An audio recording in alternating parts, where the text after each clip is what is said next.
Hey, Mrs. Colgan. How you doing? This is Al Capone Does My Shirts, chapter 28, Tall for Her Age. Same day, Wednesday, April 14th, 1935. The thing to do is come clean. Talk to my mom. Talk to my dad. Tell them. They'll understand. It was an accident. 3 minutes. 5 at the most. My mom said to treat Nat like a regular sister. Well, I certainly would leave a regular sister for 5 minutes. My mom can't be mad. Together we'll work out the right thing to do so this will never happen again. I can hear my mom's footsteps on the landing. She bursts in the door. Look, Moose! She waves a newspaper in the air. She slaps it on the table. See? Didn't I tell you what a wonderful program they have? It's world famous. Look, it says right here. New Hope for Kids with Mental Deficiencies, the headline reads. There is a picture of Mr. Purdy standing in front of the Esther P. Marinoff and a small close-up of a boy. Tom, age 10, was mute when he came to the Esther P. Marinoff, but now he speaks in simple sentences and reads at a third-grade level. The caption reads, the article is filled with quotes from experts. The program is quite extraordinary. It's modeled after a school in Switzerland, run by the behaviorist Emil Binder. I skimmed down to see what Mr. Purdy has to say. Entrance in the school is highly selective. We have a small number of spaces for kids who are truly ready for the kind of opportunities we offer. Children start at the Esther P. Marinoff when they are 7 to 12 years of age and typically graduate at 18, Mr. Purdy says. How old does Mr. Purdy think Natalie is? Does he really believe she's 10?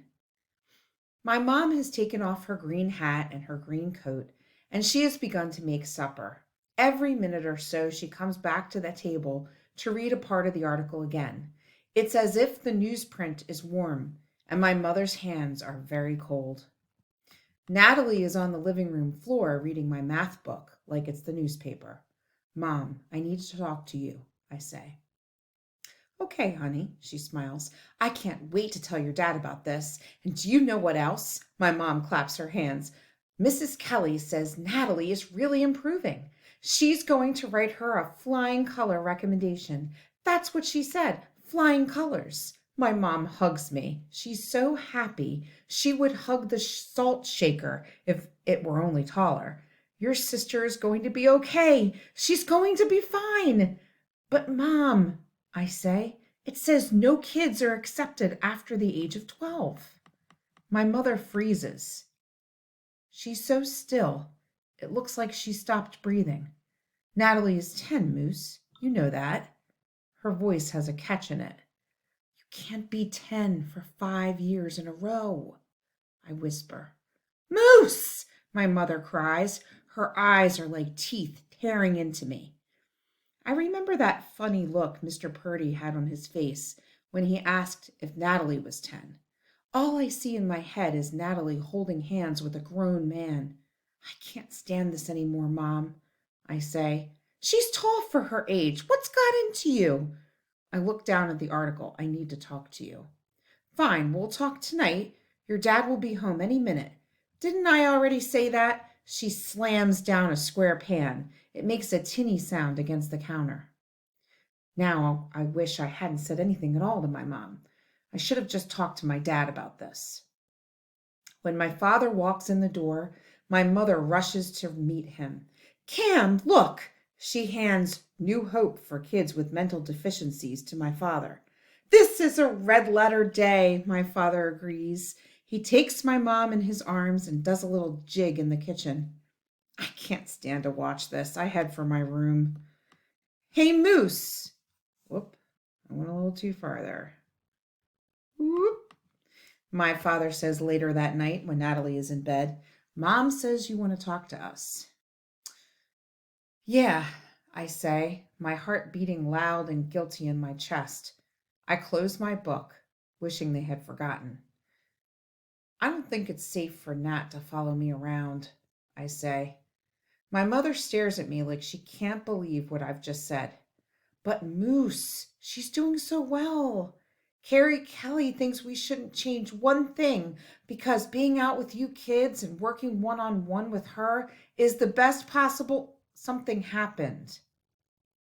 I feel nothing when I say this, like my mouth is talking all by itself. They wait. What happened? My dad asks. He touches my arm gently. My mind is scrambling. How can I tell them without really telling them? I don't think it's safe for her on this island. She doesn't understand stuff. It's dangerous. What happened? My father asks again. A Khan noticed her today, I say. My words feel like they are weighted down with stones. My father sighs and sticks a toothpick in his mouth. Well, I can't say I'm surprised, Moose, but I understand how upsetting that would be. My mother glares at him. A Khan whistled at her. Is that it? She's a pretty little girl, your sister. I wish I had a penny for every time some guy whistled at me. Let's not lose sight of what's important here. Honey, wait. My father takes her arm again. No, you wait. Natalie is getting better. Do you know what she said yesterday? She said, "You make me sad." Do you think I like making her sad? I don't. But she has never said anything like that before. What's 55,031 times 59,032? Does May 16th fall on a Wednesday in 1914? This, she said, but never you, not mommy, you, a pronoun. I've been trying to get Natalie to use pronouns her whole life. And feelings. She said something she felt. Natalie is communicating with us. This is so important. There's no way she'll be turned down at the Esther P. Marinoff now. It's dangerous, Mom. Dangerous? Nothing on this island is half as dangerous as having her locked in her own world.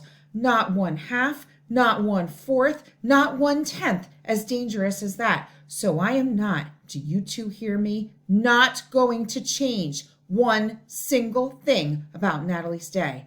Things are going too well, and Moose, I won't have you sulking inside with her all afternoon. This smarts. I can't believe she said this. I've been taking her with me everywhere. I haven't been sulking. No, of course not. My father's hand cups my neck. You've been a major reason why Natalie is doing so well, and your mother and I understand that. My mother glares at my father. She's really angry now, but I am too. No matter how hard I work, it's never enough. She walks out of the room, then back in. The entrance interviews for the Esther P. Marinoff are only 4 weeks away. We're so close. I don't want anything to go wrong. Her voice cracks. Calm down, honey. Nothing's going to go wrong, my father says. It's not. Moose, he turns to me. Thanks for bringing this to our attention. But I need to talk to your mom for a minute alone. And that is the end of chapter 28.